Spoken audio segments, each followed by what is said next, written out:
In his wonderful book, The Perennial Philosophy, Aldous Huxley has essentially given us an anthology of excerpts from various religious traditions that all point to the same reality that is so effectively articulated within Mahayana Buddhism. And one aspect in particular that I'd like to focus on has to do with ego. Huxley points out that our obsessive consciousness of and insistence on being a separate self is the most formidable obstacle to the unitive knowledge of God. Relative to Huxley's reference to God, I would just want to point out again that, these insights regarding non-dual consciousness, regarding the illusory nature of ego, are by no means limited to Buddhism. In other words, there has been a mystical tradition within all the great religions, and in the case of Christianity, for example, a fellow named Willigis Jager wrote an excellent book called Search for the Meaning of Life, in which he says the field of perception open to ego consciousness is a limited one. And in The Cloud of Unknowing, a more ancient text, the author says, all men have matter of sorrow, but most specially he feeleth matter of sorrow that knoweth and feeleth that he is.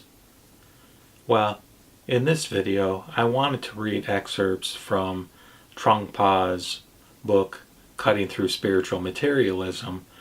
And within that book, when he is discussing the 5 skandhas, in a very literate way, he describes the 5 skandhas, which is basically the development of ego, in a manner that is quite creative.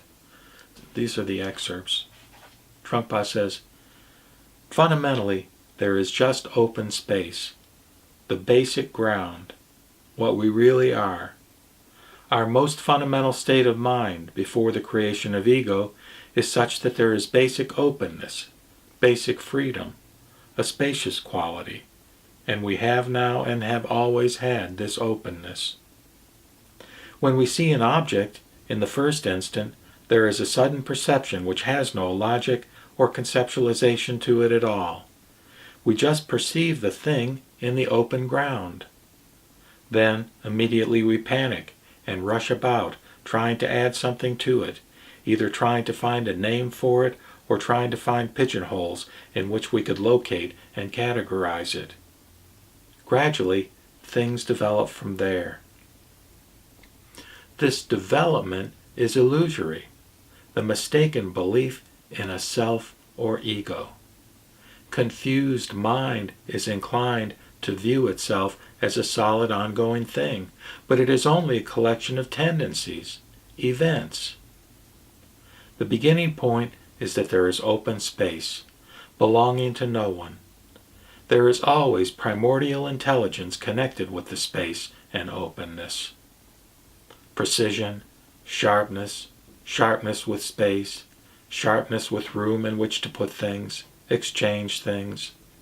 It is like a spacious hall where there is room to dance about, where there is no danger of knocking things over or tripping over things, for there is completely open space. We are this space. We are one with it. But if we are this all the time, where did the confusion come from? Where has the space gone? What has happened? Nothing has happened, as a matter of fact. We just became too active in that space. Because it is spacious, it brings inspiration to dance about. But our dance became a bit too active. We began to spin more than was necessary to express the space. At this point, we became self-conscious.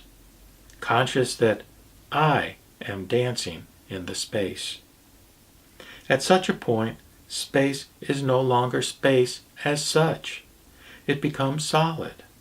Instead of being one with the space, we feel solid space as a separate entity, as tangible. This is the first experience of duality. Space and I. I am dancing in this space. And this spaciousness is a solid, separate thing. Duality means space and I, rather than being completely one with the space. This is the birth of form, of other. Then a kind of blackout occurs, in the sense that we forget what we were doing. We turn around and discover solid space, as though we had never done anything at all, as though we were not the creators of all that solidity. Having already created solidified space, then we are overwhelmed by it and begin to become lost in it. There is a blackout, and then, suddenly, an awakening. When we awaken, we refuse to see the space as openness, refuse to see its smooth and ventilating quality. We completely ignore it. Because this extreme intelligence has been transformed into the perception of solid space, because this intelligence with a sharp and precise and flowing luminous quality has become static, therefore it is called ignorance. We deliberately ignore. We are not satisfied just to dance in the space, but we want to have a partner, and so we choose the space as our partner. If you choose space as your partner in the dance, then of course you want it to dance with you. In order to possess it as a partner, you have to solidify it and ignore its flowing, open quality.